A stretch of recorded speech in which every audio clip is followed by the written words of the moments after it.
Hello বন্ধুরা, একটা জিনিস দেখাবো। দাঁড়াও, গ্যাসটাকে আসতে করে। বৌদি ভালো আছেন? আপনার অফার চলে এসেছে কিন্তু 24 তারিখ। আচ্ছা বলছি, শুনুন না, একটা কি কাজ আছে জানেন বন্ধুরা, এটা কিন্তু দেখেন কি বলুন তো, এটা মান কচু বলে কিন্তু না, এটা মধুবন পাতা। এই মধুবন পাতা দেখুন ধুয়ে ভালো করে বেছে কেটে নিয়েছি, কিন্তু কালকে এনে রেখেছি। লাল লাল হয়ে গেছে কিন্তু তাও অপূর্ব লাগবে। এর ডাঁটাটাও ফেলিনি, দেখাচ্ছি আপনাদের। এই দেখেন, এই ডাঁটাটাও ছাড়িয়ে নিয়েছি, কেন এটা আমার খুব ফেভারিট। আর এখানে চিংড়ি মাছ লেবু দিয়ে, হলুদ দিয়ে, নুন দিয়ে মাখিয়ে নিয়েছি। এটা আমি 3টে বানাবো। এটা যা লাগে না খেতে, যারা খেয়েছেন তারা জানেন, যারা খাননি তারা জানেন কিনা জানি না, কিন্তু এটা ব্যাপক লাগে, দারুণ লাগে। এত চিংড়ি না দিলেও হয়, যেহেতু আছে তাই এসে গেছে। এটা রেখে তো আর লাভ নেই, চিংড়ি মাছ এমনি থাকে না, তাই জন্যই করে ফেললাম, বুঝেছেন। এই যে এই দেখেন, দিয়ে দিলাম 3টে ভাগ করে। এবার আমি ভালো করে বেঁধে নেবো। এদিকে কড়া বসিয়ে দিয়েছি,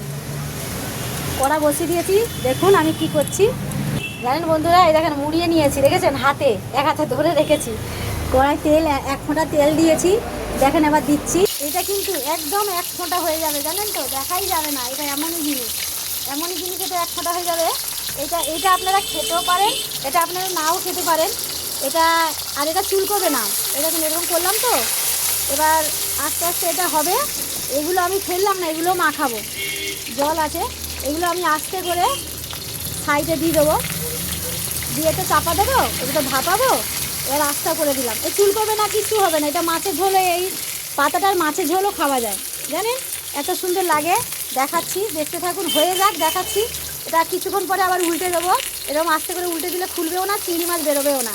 এত সুন্দর খেতে লাগবে না, 1 থালা ভাত খাবেন, দারুণ লাগে। দেখতে থাকুন। দেখেছেন বন্ধুরা, পাতা কিন্তু দেখা যাচ্ছে না, চিংড়ি মাছটাই দেখা যাচ্ছে। পাতা একদম গোলে গোবর হয়ে গেছে। এবার এটা হাতে মেখে একটু সর্ষের তেল আর একটু নুন দিয়ে সুন্দর করে মেখে নিলে এই 1 থালা ভাত লাগবে। দেখেন, এটা মলে নিয়ে দেখাচ্ছি আমাদের, দাঁড়ান, দেখতে থাকুন। দেখেছ, এটা সর্ষের তেল দিয়েছি, বাবা কি গরম। সর্ষের তেল দিয়েছি, লবণ দিয়ে দিলাম, আর কিন্তু কিছু দিতে হবে না। চিংড়ি মাছটা কিন্তু এই দেখো, দেখেছো, হাত দিয়ে কিন্তু গুঁড়ো গুঁড়ো করে নিয়েছি, খুব গরম। এটা সুন্দর করে মাখিয়ে নিতে হবে, আর দিয়ে 1 থালা ভাত নিতে হবে বন্ধুরা। যা লাগবে না, যে না খাবে সে খুব মিস করবে, আর যে খেয়েছে সে তো জানেই কেমন লাগে। টেস্টি, ফাটাফাটি, একদম দারুণ, অপূর্ব আছে। কিন্তু 1 থালা লাগবেই লাগবে। খাবার সময় ভিডিও করে দেখাবো। এটা কিছুটা কাস্টমারকে দেবো, আর কিছুটা একটু এখনও গরম বলে মাখতে পারিনি, এখনও আছে। এটা হাতে করে ডলতে পারেন, শিলে বেটে নিতে পারেন, আরও ভালো লাগবে। আমার শিল নেই, আমি একটুখানি থেতো করে নিয়েছি, কি জানেন তো, এই দেখেন, আমার তো ছোটো শিল আছে, কিন্তু এই যে এটা বাটছি, মা বাটতে দেবে না, ওটা নিরামিষি শিল, ওই জন্যেই নড়া আছে, নড়া দিয়ে থেতো করেছি। হবে ব্যাপক। সবাইকে টাটা, সবাই ভালো থাকেন, সুস্থ থাকেন, সঙ্গে থাকেন, এই বলে শেষ করে দিলাম।